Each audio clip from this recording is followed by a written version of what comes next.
Ayun mga kalodi change oil po ng sasakyan. Ito po yung ibang meaning ng change oil sasakyan po mga kalodi. Ito naman. Okay na no, ang change oil natin mga kalodi. Suso po yan mga kalodi. Ayun mga kalodi, ingatan nyo po ito. Ingatan nyo po ito, baka malustrate.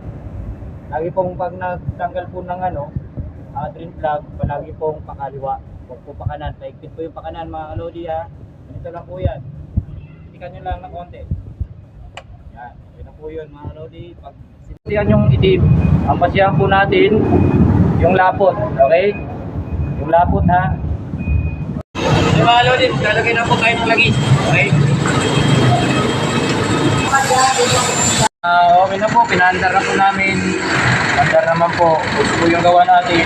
At huwag nyo pong kalimutan, linisan ang makina, aginan, para hindi po kumapal yung alikabok mga kalodi. Malinis na tapos na rin po tayo sa araw na to. At may ipopost na rin po ako sa inyo para dagdag kaalaman po mga kalodi. So yun lang. Maraming salamat po sa pagsubaybay at panonood ng aking channel. No? Maraming salamat po sa inyo. Free na yun sa inyo. Hindi po ako pag-vlog.